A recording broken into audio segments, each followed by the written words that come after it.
Mungkin teman-teman di sini tahu Barbie ya? Barbie bukan film, Barbie boneka. Barbie boneka itu majority bikinan dari kita. Jadi waktu pertemuan dengan US Treasury, Barbie muncul percakapan mengenai Barbie. Karena Amerika import Barbie paling besar dan produsen terbesar memang dari Indonesia. The second largest adalah Hot Wheel. Itu adalah mobil-mobilan mainan yang kalau Indonesia kita bilang Tamiya kali ya dulu ya. Nah, kalau di sana itu Hot Wheel itu. Nah, ini mainan anak-anak mungkin buat Anda-Anda semuanya kayaknya nggak penting. Kalau di Amerika tuh penting. Karena sebentar lagi nanti 6 bulan lagi mereka akan Christmas. Seperti yang kita lihat, gejolak ekonomi global mengalami kenaikan sangat tinggi di bulan Maret dan April. Maret karena berbagai pengumuman executive order di tempat Presiden Trump, dan April terutama mulai tanggal 2 April pengumuman mengenai reciprocal tarif yang begitu sangat mengagetkan seluruh dunia. Dunia mengalami shock karena selama ini kalau terjadi dispute, biasanya dispute perdagangan dibawa ke forumnya adalah World Trade Organization, WTO. Sekarang Presiden Trump memulai dengan melakukan tindakan unilateral. Artinya keberadaan dan fungsi lembaga-lembaga multilateral itu menjadi tidak diindahkan. Yang terjadi adalah lebih tindakan atau aksi dari suatu negara yang kemudian diharapkan terjadi negosiasi atau engagement yang sifatnya bilateral. Ini tentu menimbulkan banyak kerumitan karena selain jumlah negaranya banyak, jumlah negara itu lebih dari 197 negara, dan kalau masing-masing membuat bilateral agreement, pasti selain frekuensi dan kerumitan, juga konsistensi treatment menjadi tidak ada. Proteksionisme menjadi menonjol. Setiap negara melulu melihat kepentingannya masing-masing, kerjasama menjadi menurun.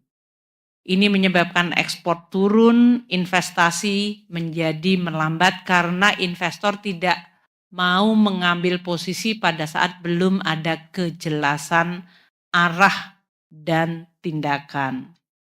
Rantai pasok karena banyak barang, termasuk yang Anda semuanya pegang saat ini, komputer, handphone, itu tidak ada yang dibuat di satu negara. Itu pasti supply chain-nya di berbagai negara. Jadi impossible untuk membuat satu barang di satu negara. Apalagi barang-barang yang sekarang banyak dipakai seperti yang sekarang semua Anda pegang itu. Dengan pergolakan ini, dengan outlook investasi melemah, maka growth juga melemah, maka harga komoditas terkena, nilai tukar dan suku bunga mengalami volatilitas. Dunia sekarang semuanya mencari strategi meredam shock tersebut. Stabilisasi menjadi barang yang sangat dibutuhkan dan langka. Karena yang terjadi hari ini adalah uncertainty dan gejolak atau volatility. Maka semua negara mencoba mencari stabilisasi dengan cara apapun, termasuk melakukan negosiasi dagang, melakukan reform, menjaga macroeconomic stabilization, dan melindungi dunia usaha dan juga masyarakatnya. Yang dilakukan Presiden Trump dengan retaliasi tarif sebetulnya karena ingin mengembalikan pasar tenaga kerja di sektor manufaktur yang hilang akibat relokasi ke negara-negara lain dengan globalisasi. Jadi dalam hal ini kita harus terus mengamati dan mewaspadai dari berbagai gejolak dan dinamika yang terjadi. Nah, dalam situasi ini APBN menjadi instrumen yang sangat biasanya diandalkan. Baik merespon shock, melindungi dunia usaha, melindungi masyarakat, dan juga bagaimana kita bisa tetap menjaga APBN-nya menjadi tetap sehat dan kredibel. Itu tugas yang sangat menantang. APBN-nya harus digunakan aktif untuk melindungi shock, melindungi masyarakat, melindungi dunia usaha, tapi APBN-nya nggak boleh sakit. Itu adalah suatu tugas yang harus kita lakukan. Nah, kita lihat bagaimana lanskap global dengan yang dilakukan oleh Amerika Serikat dan kompetisi dengan RRT. Saya sampaikan nuansa yang terjadi dan saya lihat di Washington DC dari berbagai percakapan bilateral. Satu, alasan dari Amerika Serikat melakukan retaliasi tarif karena Amerika menganggap bahwa globalisasi, sistem global yang sebetulnya didesain dan diciptakan oleh Amerika sebagai authornya, penciptanya mereka juga karena pemenang Perang Dunia Kedua. Pembentukan WTO, pembentukan Bretton Woods Institution, IMF, World Bank, itu semuanya adalah signature authority-nya yang utama adalah Amerika Serikat. Jadi Amerika menciptakan sendiri suatu rezim global yang sekarang dianggap rezim global itu menjadi suatu rezim atau sistem yang tidak menguntungkan Amerika sendiri. Karena dianggap dimanfaatkan oleh seluruh negara di dunia untuk menuju ke marketnya Amerika Serikat dan negara-negara yang kemudian melakukan praktek investasi perdagangan yang dianggap tidak adil. Umpamanya dengan memberikan subsidi atau state support kepada dunia usahanya. Jadi di Washington kemarin headline dan topik paling menonjol adalah statement Amerika bahwa mereka merasa dizolimi oleh sistem global. Jadi sempat saya menyampaikan di dalam intervensi, wah selama ini globalisasi dan sistem global, persaingan global ini yang paling banyak komplain biasanya negara berkembang, negara yang lemah. Karena merasa out-compete, susah bersaing secara level playing field, merasa dieksploitasi, yang suara-suara sebagai victimize dari sistem global atau yang merasa terzolimi itu negara berkembang. Tiba-tiba di forum ini Menteri Keuangan Amerika yang mengatakan we are treated unfairly. Amerika sih senang mendengar saya ngomong begitu karena ternyata yang terzolimi tidak hanya negara berkembang, tapi negara paling kuat dan paling besar ekonominya di dunia merasa bahwa the global system is unfair. Yang meng-create imbalances. Ketidakseimbangan itu menjadi headline kedua. Unfair nomor 1, imbalances nomor 2. Dan oleh karena itu Amerika melakukan corrective action melalui retaliasi tarif, reciprocal tarif istilahnya. Reciprocal tarif yang kemudian kalau negara lain bales namanya retaliasi. Kebetulan satu-satunya negara yang bales adalah RRT. Yang lainnya engagement, negosiasi. Di dalam konteks ini saya ingin menyampaikan di luar headline statement yang harus kita waspadai adalah the global order berubah atau mengalami guncangan sangat besar. Global order, order dunia. Kalau kita lihat, ini berarti kita sebagai negara besar di ASEAN dan di G20, Indonesia juga harus waspada dan repositioning. Karena dengan perubahan global order ini, Amerika mencoba mengoreksi imbalances melalui reciprocal tariff, dibalas oleh RRT sebagai negara ekonomi dengan size besar kedua di dunia. Jadi size nomor 1 dan nomor 2 saling mengalami persaingan atau peperangan global melalui perdagangan. Dampaknya akan mengalami reverberasi, tidak hanya dampak langsung, namun dampak yang lebih fundamental adalah sistem global akan mengalami perubahan. Dan belum tahu arahnya akan seperti apa. Sampai hari ini adalah unilateralism dan bilateral. Bahkan group negotiation pun tidak atau belum disetujui untuk dilakukan. Nah, situasi yang sangat unsettling ini menyebabkan seperti tadi saya sebutkan volatilitas global, munculnya kemudian capital yang flowing ke safe haven aset termasuk pembelian emas. Suku bunga cenderung tertahan tinggi karena dengan disruption supply chains dan tarif, maka inflasi kemungkinan terjadi akan tinggi. Kombinasi dari lemahnya ekonomi dan inflasi tinggi itu namanya stagflasi. Itu terjadi di tahun 70-an dan itu tidak cukup baik dari sisi dampaknya ke negara-negara, terutama negara-negara emerging. Inilah proses yang harus kita teliti dan waspadai terus. Di spring meeting, situasi difokuskan pada pernyataan dan kemudian what next, what is next for all of us. Kalau sesudah kita mengatakan globalisasi tidak fair, imbalances menyebabkan adanya konsekuensi di dalam setiap negara, pertanyaannya adalah bagaimana mengoreksi untuk menciptakan keseimbangan baru.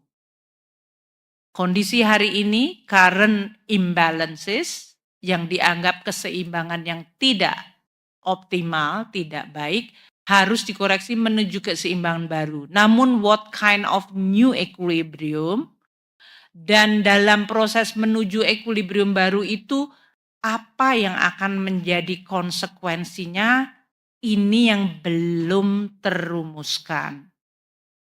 Sehingga Indonesia sebagai negara yang sama dengan semua negara di dunia mayoritas, hampir semuanya, kecuali mungkin 1-2 yang melakukan isolasi. Negara sekarang seperti Indonesia, ASEAN dan yang lain yang open ekonomi, kita harus memahami dan mengantisipasi perubahan ini dan mewaspadai untuk menjaga kepentingan kita, melindungi rakyat kita, melindungi dunia usaha kita.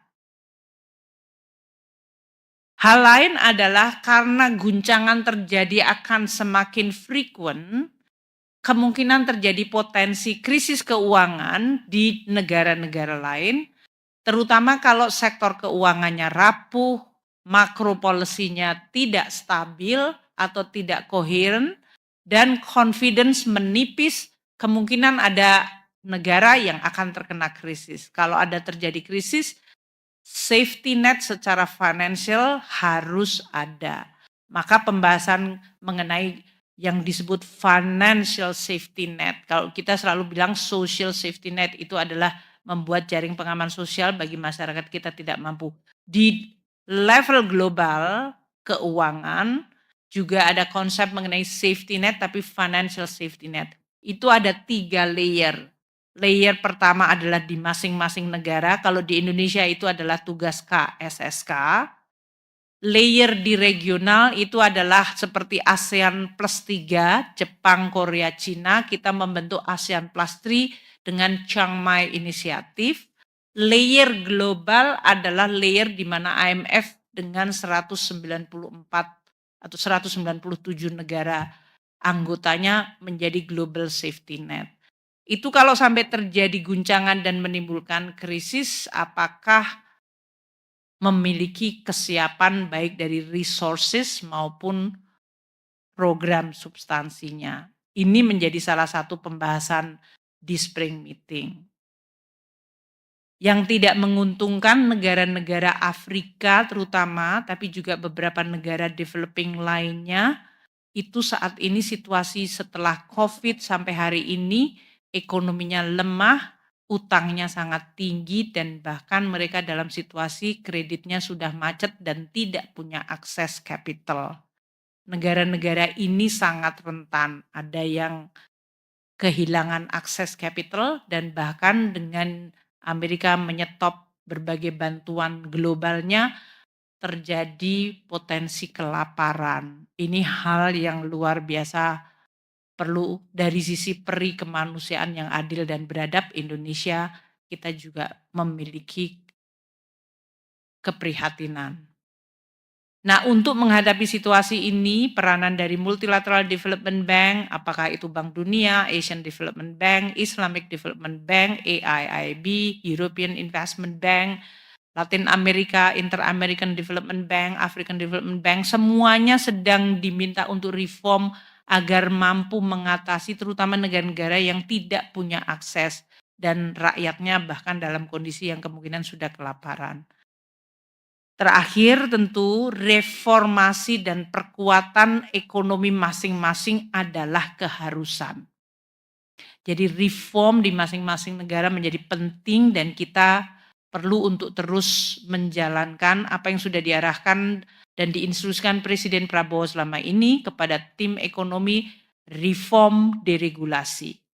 Reform adalah untuk mereform hal-hal yang tidak baik, apakah inefisiensi, apakah ketidakkompetenan, ketidakmampuan, atau deregulasi yaitu menghilangkan beban-beban ekonomi tinggi melalui regulasi yang rumit, prosedur yang tidak mudah, semuanya harus segera dan terus dilakukan.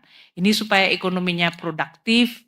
Bapak Presiden selalu menyebutkan I-Core Indonesia tinggi, itu berarti kita harus mampu menurunkan incremental capital output ratio kita. Namun di luar ini semua yang saya ingin sampaikan kepada media, rivalitas Amerika dan RRT akan tetap menjadi dominan faktor dominan dalam menciptakan stabilitas atau keguncangan geopolitik. Dan rivalitas ini tidak hanya di bidang ekonomi, ada di bidang politik, ada di bidang security. Jadi kita tidak bisa lagi juga memisahkan ekonomi dari geopolitik dan security yang akan mewarnai bagaimana arah dunia ke depan. Nah, ketidakpastian imbalances yang tinggi dan kemudian langkah-langkah Amerika untuk melakukan reciprocal tarif yang kemudian diretaliasi atau dibalas oleh RRT telah menimbulkan korban. Korban pertama adalah growth ekonomi melemah. Kita lihat di sini, IMF sudah mengeluarkan koreksinya cukup dalam. Dari tadinya tahun lalu 3,2, tahun ini menjadi hanya 2,8%. Itu penurunan yang sangat signifikan. Saya nggak tahu waktu tahun 2020, waktu COVID, kita juga mengalami penurunan yang luar biasa dalam negatif. Dan tahun depan 2026 juga sedikit slightly better di 3%. Kita lihat tabel yang di bawah. Amerika Serikat mengalami koreksi sangat dalam. Tahun ini pertumbuhannya hanya 1,8. Ini tadinya mereka harusnya tumbuhnya 2,7%. Jadi dropnya itu lebih dari 40% ke bawah. Jadi apa yang dilakukan oleh Presiden Trump kemungkinan malah akan melemahkan growth-nya mereka sendiri. Ini yang menjadi perdebatan sangat sengit di dalam Amerika sendiri. Is that the right policy untuk merestore growth atau menjaga inflasi? tahun depannya 2026 juga masih akan di 1,7 atau bahkan lebih lemah lagi. RRT juga mengalami koreksi, growth-nya adalah di 4,0.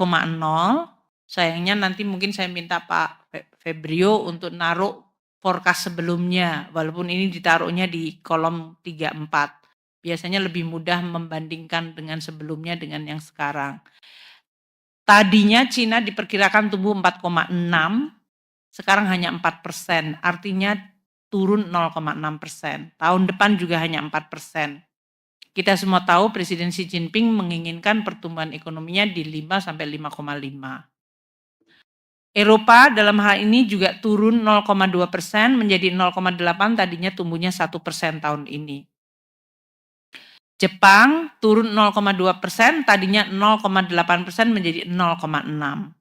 India tadinya 6,5 menjadi 6,2 atau turun 0,3. Indonesia tadinya 5,1% menjadi 4,7. Artinya IMF melihat konsekuensi risiko dari perubahan goncangan global ke Indonesia adalah growth kita bisa tertekan 0,4% menjadi hanya 4,7 tahun ini.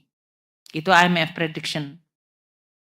Kalau kita lihat koreksi di Indonesia relatif lebih kecil, meskipun itu tidak berarti tidak terkoreksi. Kita perlu untuk bekerja keras agar prediksi risiko ini tidak terjadi.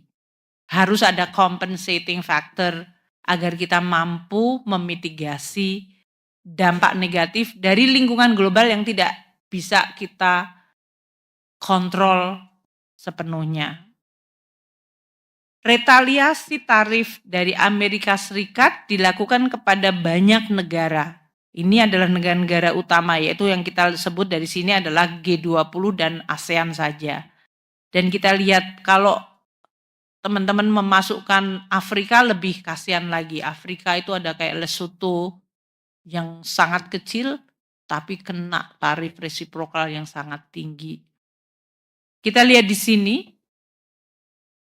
negara-negara yang mengalami surplus tarif ke Amerika Serikat, dia dikenakan tarif lebih tinggi. Jadi makin tinggi surplusnya makin tinggi. Jadi dia tidak peduli negaranya kaya atau miskin, kuat atau lemah. Kambodia dalam hal ini yang menjadi salah satu tempat realokasi pabrik-pabrik Amerika ke Kambodia dan Vietnam. Makanya kita lihat di sini kenapa Kambodia dan Vietnam adalah dua negara yang tarifnya di atas 40%, 49 dan 46. Dan mereka mengalami shock yang luar biasa karena peranan ekspor di dalam GDP mereka sangat tinggi. Mungkin next time Pak Febrio bikin tambahan kolom baru, percentage dari ekspor terhadap GDP masing-masing. Makin besar peranan ekspor ini ke GDP-nya dan sekarang ekspornya yang terhantam sangat keras oleh reciprocal tarif, maka negara ini diprediksi growth-nya akan turun luar biasa tinggi atau signifikan. Indonesia dalam hal ini kita lihat di sini ya, ekspor kita nilainya lebih tinggi dari Kambodia. Kambodia itu ekspor ke Amerika 13,4 billion, kita 29,5. Dan ekspornya ke Amerika Serikat, Kambodia itu 31,7% sendiri. Jadi kalau totalnya dia ekspornya tadi 13,4, berarti ekspornya dia adalah 4 kali lipatnya itu sekitar 45 billion, sepertiga sendiri adalah ke Amerika. Jadi kalau Amerikanya mengenakan tarif besar, itu udah pasti dia akan kena. Mungkin sebagian yang lain Kambodia kemungkinan ke RRT, kembali lagi ke RRT.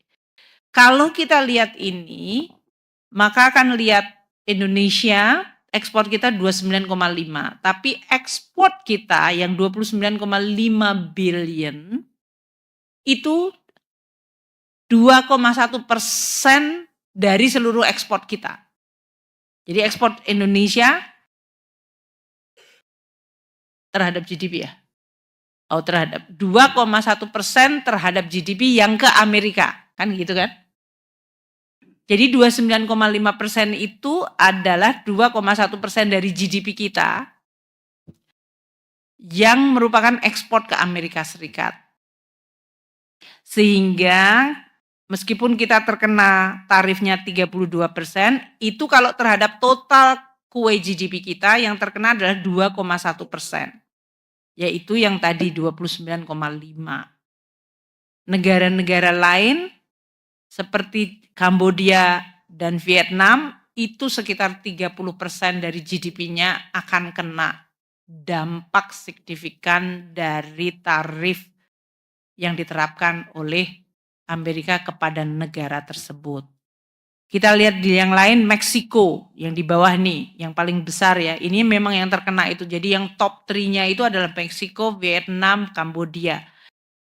Itu juga 27,5% dari GDP-nya tergantung dari ekspornya dia ke Amerika Serikat.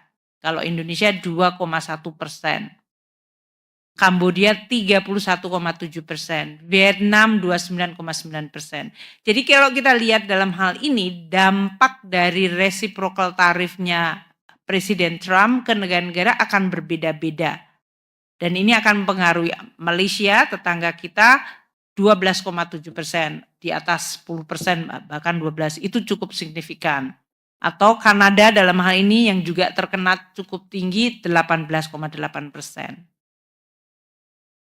Tapi meskipun Indonesia ekspor ke Amerika hanya 2,1%, itu tidak berarti kita kemudian tidak waspada. Ada beberapa komoditas yang akan terpengaruh. Apakah itu di bidang mesin peralatan listrik, pakaian dan aksesori rajutan, alas kaki dan pakaian, serta aksesori non-rajutan. Mungkin teman-teman di sini tahu Barbie ya. Barbie bukan film, Barbie boneka. Barbie boneka itu majority bikinan dari kita. Jadi waktu pertemuan dengan US Treasury, Barbie muncul percakapan mengenai Barbie. Karena Amerika import Barbie paling besar dan produsen terbesar memang dari Indonesia. The second largest adalah Hot Wheel. Itu adalah mobil-mobilan mainan yang kalau Indonesia kita bilang Tamiya kali ya dulu ya. Nah, kalau di sana itu Hot Wheel itu. Nah, ini mainan anak-anak mungkin buat Anda semuanya kayaknya nggak penting. Kalau di Amerika tuh penting. Karena sebentar lagi nanti 6 bulan lagi mereka akan Christmas, akan Black Friday, dan setiap nenek-nenek seperti saya akan membeli hadiah untuk cucunya ditaruh di pohon Christmasnya itu. Nah, dengan adanya retaliasi ini akan sangat mempengaruhi harga-harga toys, mainan-mainan, selain yang mungkin yang dianggap strategik seperti chips atau electric vehicle atau yang lain-lain. Tapi ini mempengaruhi masyarakat jelata di sana. Dan inilah yang kemudian menjadi salah satu kita juga perlu untuk menjaga agar produksi eksportir kita yang kompetitif dan baik. Termasuk sebetulnya dalam hal ini adalah pakaian jadi dan sepatu. Anda semuanya kalau sepatunya ini ada yang aku nggak lihat, New Balance, Converse, Adidas, Nike, itu cukup banyak yang dari kita. Gitu ya. Dan itulah yang mungkin kita perlu untuk perhatikan karena mereka juga relatif cukup menciptakan kesempatan kerja. Tarif dari Donald Trump tidak hanya mempengaruhi merchandise good, walaupun ini semuanya adalah berhubungan dengan merchandise good. Saya ingin tambahkan sekali lagi, salah satu dari upaya RRT untuk membendung import dari RRT adalah menghilangkan de minimis. Mungkin kalau di sini nggak terlalu familiar dengan kata-kata de minimis, tapi kalau Pak Askos sangat tahu banget. Itu karena banyak sekali retail yang menggunakan online kayak Amazon, Temu, dan yang lain-lain. Itu tadinya di Amerika Serikat sampai $800 shipment kalau saya beli melalui Amazon nilainya kurang dari $800 US dollar, itu dia nggak kena bea masuk, nggak kena pajak. Dengan cara membendung sekarang de minimisnya dihilangkan di Amerika Serikat karena ternyata banyak sekali orang yang belanja online dan itu barangnya diimport langsung dari RRT atau Amazon dalam hal ini punya gudang yang merupakan barang-barang dari RRT. Saya ingin sampaikan dengan digital economy, digital platform, marketplace yang selama ini mungkin banyak yang merasa convenience ini mengalami disruption sangat tinggi. Dan oleh karena itu ini dampaknya akan sangat besar. Teman-teman pasti akan tahu kami di Kemenq bea cukai akan menjadi salah satu yang akan menghadapi di depan karena perubahan tarif, non tarif, barrier ini semuanya yang mengenforce adalah teman-teman bea cukai. Jadi mereka yang ada di front line untuk ngadepin bagaimana perubahan-perubahan policy dan regulasi. Ini yang harus kita jaga. Nah, dampak tarif terhadap sektor keuangan juga sama besarnya dan sama signifikannya. Seperti saya sebutkan tadi, tekanan pasar global meningkat, kemudian tidak hanya karena Amerika melakukan, tapi karena RRT membalas dengan sangat forceful juga, dan ini menyebabkan guncangan kiri kanan dari berbagai aliran modal. Dengan guncangan yang sangat besar, Presiden Trump kemudian menentukan pause atau jeda 90 hari, tapi 90 hari untuk bernegosiasi dengan puluhan negara yang berbeda-beda ini juga nanti diprediksi akan cukup rumit. Ini yang menjadi salah satu bahan pembahasan di Washington DC. Dalam situasi ini kita lihat dolar indeks menguat, Indonesia terkena, depresiasi kita di 4,5% year to date.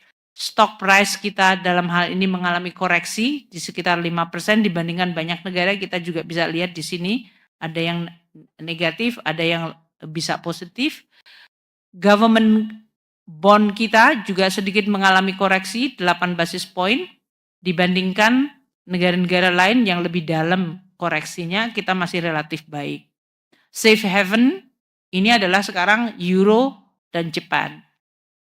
Jadi dalam hal ini kita perlu untuk melihat dan menjaga ini tidak imun, namun kita tetap berkomunikasi. Makanya pertemuan dari kami di Kemenq dengan para bondholder, investors, semuanya itu penting karena perlu untuk memberikan kejelasan dan confidence kepada mereka.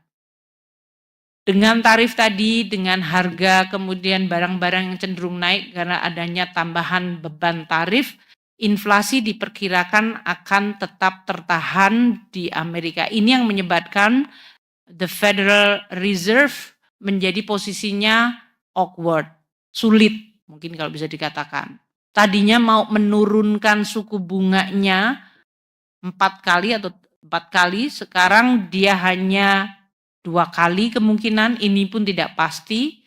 Kalau inflasinya tetap tinggi, mereka nggak mungkin menurunkan agresif. Ini yang menyebabkan kemudian Presiden Trump menyampaikan kritik terbukanya kepada Jeremy Powell. Pak Powell itu diberi nama oleh Pak Trump sebagai Mr. Too Late katanya, karena dia kepengennya turun segera suku bunganya supaya ekonominya naik stimulus. Ini yang menambah gejolak ketidakpastian karena kemudian hubungan antara eksekutif dengan bank sentralnya di Amerika Serikat juga menimbulkan dampak kepada seluruh hal, suku bunga, SBN yield, dan kemudian dolar dalam situasi yang sangat tidak positif.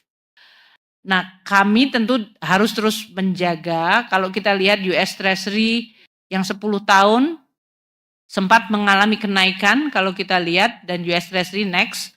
Nah, kita lihat di sini US Treasury 10 tahun adalah yang biru dan US Treasury yang 2 tahun adalah yang orange, dan kita lihat kenaikannya cukup tinggi terutama pada bulan April itu spike ke tinggi ke atas itu di 4,2 padahal tadinya sudah agak menurun di level 4. Jadi kita juga melihat ini pasti dampaknya ke seluruh. Volatility index atau indeks yang menggambarkan guncangan ketidakpastian, kita lihat juga spike tinggi sekali. Dolar indeks sebetulnya mengalami perlemahan. Nah, Indonesia perlu memperkuat fundamental dan persepsi terhadap makro policy, terutama juga moneter, untuk bisa membuat Indonesian rupiah itu relatively dipersepsikan lower risk dan stable. Untuk kita, tentu kita perlu untuk mewaspadai dari sisi kinerja ekonomi kita. Alhamdulillah kalau kita sampai bulan Maret, PMI kita itu masih tetap ekspansif. Global PMI sendiri di 50,3. Namun kurang dari 40% atau hanya 37% negara yang disurvei yang ekspansif. Berarti mayoritas, lebih dari 60% negara itu PMI-nya atau manufacturer index-nya itu dalam zona kontraktif. Ini termasuk negara di tetangga kita, Thailand, Filipina, Korea, Malaysia. Mereka PMI-nya sudah dalam situasi kontraktif bahkan sebelum, ini sampai Maret ya, bahkan sebelum tarif reciprocal itu diumumkan. Indonesia kita di 52,4 dan ini yang harus kita jaga, masih ekspansif. Kinerja sektoral kita lihat agriculture lagi bagus sesudah kita mengalami El Nino tahun lalu, tahun ini musim tanam berjalan baik, subsidi pupuk dilakukan secara sangat dini, APBN memberikan subsidi pupuk sehingga bisa terbagikan kepada petani, dan dengan reform di sektor distribusi pupuk yang dilakukan oleh Kementerian Pertanian, petani itu bisa dapat subsidi as early as January. Ini yang menyebabkan kenapa banyak panennya itu cukup bagus selain masalah faktor hujan. Yang kedua, kita juga menginjeksi Bulog berapa Pak? 16,6 triliun. Pada saat panen Bulog bisa melakukan stabilisasi. Nanti Pak Sua akan bisa menjelaskan.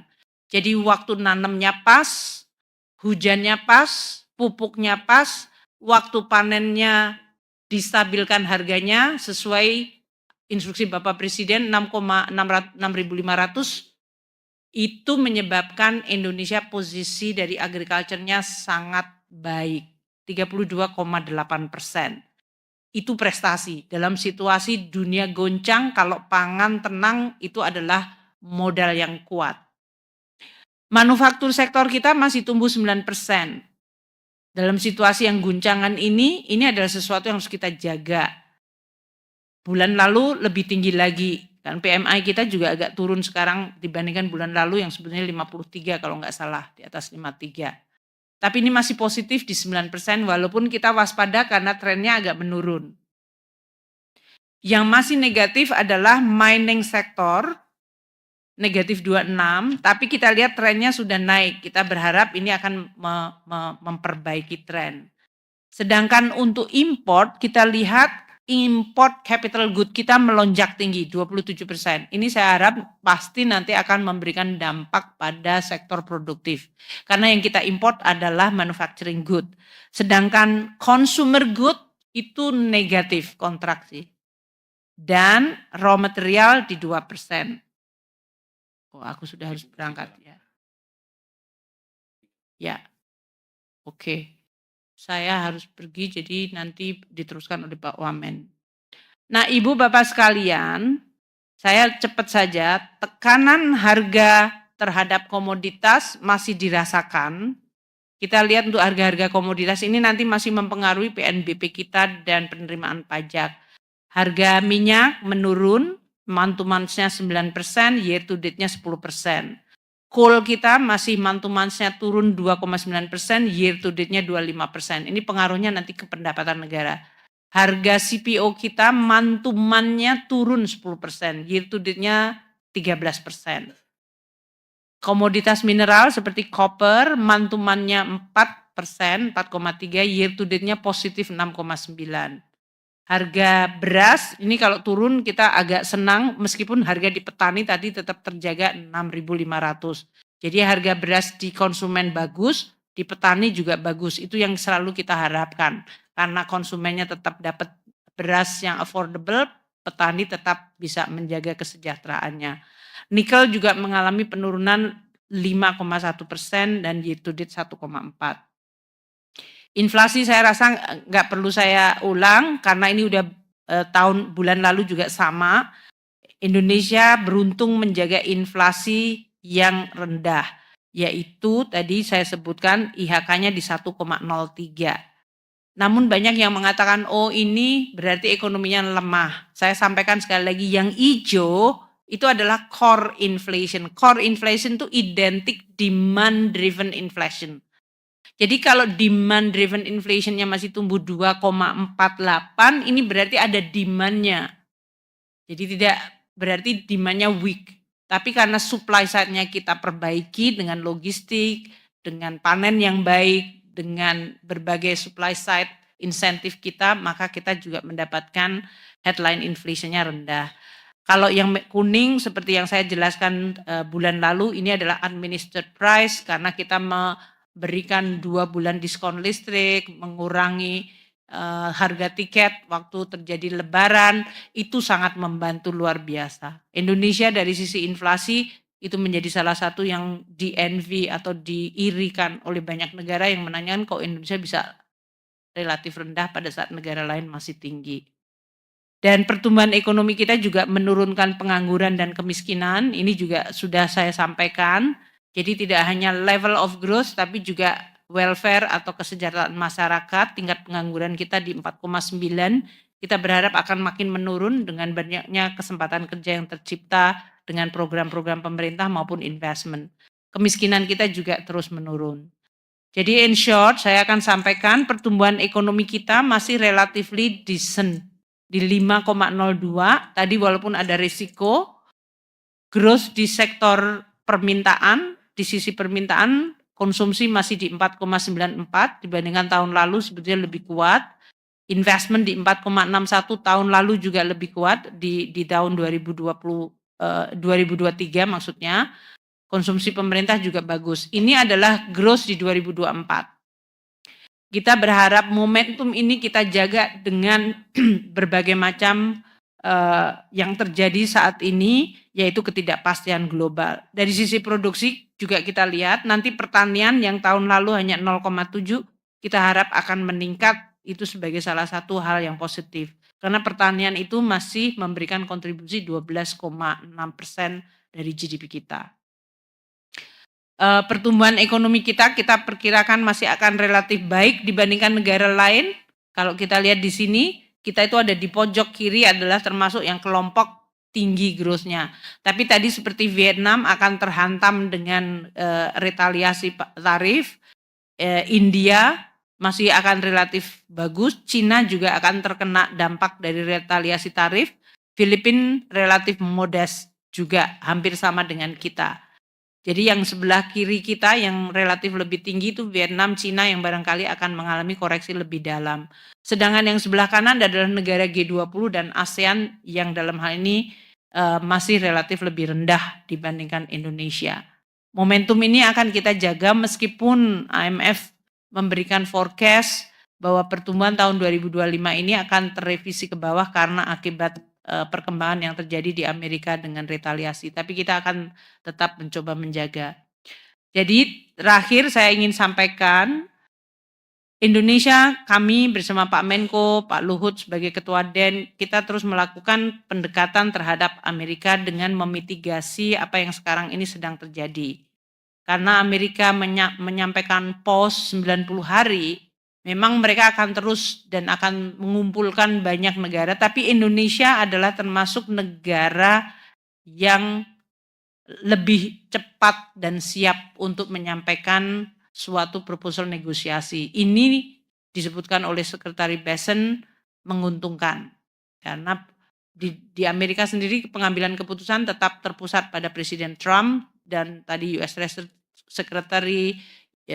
Secretary of Commerce, USTR semuanya mereportnya kepada Presiden Trump untuk menentukan bagaimana dampaknya. Tapi sebagai negara yang lebih dulu dan cukup detail, proposalnya kita dianggap baik dan mendapatkan apresiasi. Indonesia melakukan ini tentu bukan karena dalam rangka hanya negosiasi, Karena sesuai dengan arahan Presiden Prabowo telah menginisiatifi deregulasi reform di Indonesia pada bulan Desember. Slide selanjutnya, di mana kita diminta untuk terus memperbaiki dunia usaha, lingkungan dunia usaha, dan menjaga iklim investasi. Ini yang telah dilakukan dalam 2 minggu terakhir. Kami, Pak Menko, kemudian Pak Luhut, Menteri Luar Negeri, Pak Menlu, semuanya berbicara dengan counterpart-nya, dengan bahasa yang sama, dengan bahan yang sama, sehingga ini menggambarkan Indonesia concerted effort-nya itu cukup baik. Kita juga bicara dengan para dunia usaha di sana, US Chambers maupun US ASEAN Business, dan kita menjelaskan karena mereka juga sangat penting peranannya untuk berbicara dengan pemerintahan Amerika sendiri. Dan ini kemudian akan menjadi orkestrasi yang terus akan kita coba jaga bersama. Dalam forum-forum lain seperti G20 atau IMF World Bank, itu juga menjadi forum yang baik untuk kita menyampaikan pandangan sehingga hubungan Indonesia tidak hanya ke Amerika tapi negara-negara lain seperti dengan RRT, dengan Eropa, dengan Jepang, dengan ASEAN tetap terjaga, dan ini sangat diapresiasi karena negara Indonesia adalah negara besar di ASEAN, besar di East Asia maupun di dunia di dalam konteks jumlah populasi, geografi maupun size ekonominya. Jadi Indonesia matters dari sisi leadership kita. Nah, ini yang kita akan terus lakukan. Indonesia terus harus fokus menggunakan APBN. APBN ini berfungsi baik dari sisi insentif, baik dari sisi belanja, baik dari sisi investasi, dari resiko, itu banyak yang mengandalkan. Nah, untuk bagian yang kedua ini Pak Suwan nanti akan menyampaikan dahulu dengan belanja, Pak Anggito dari sisi penerimaan, dan kemudian Pak Tommy untuk pembiayaan dan risiko, dan nanti akan ditutup salah satu oleh bertiga. Saya mohon pamit dulu karena saya sekarang harus sidang ke istana, lapor ke istana sesudah lapor Anda. Terima kasih semuanya teman-teman media, moga-moga beritanya baik, jangan satu potong pas bagian saya yang lagi menghela napas, tapi keseluruhan supaya jadi bagus. Karena kita perlu menjaga bersama-sama. To be very frank ya, dunia sedang tidak pasti. The only thing adalah di Indonesia sendiri kita harus bersama-sama saling ikut menjaga dan memperkuat. Karena justru dalam situasi inilah kebersamaan tidak berarti tidak ada perbedaan pendapat ya, tapi kita secara sengaja ingin menjaga Indonesia secara bersama-sama. Saya rasa itu adalah message yang paling penting. Terima kasih sekali lagi, saya delegasikan pada 3 wamen saya. Silakan Pak Wamen.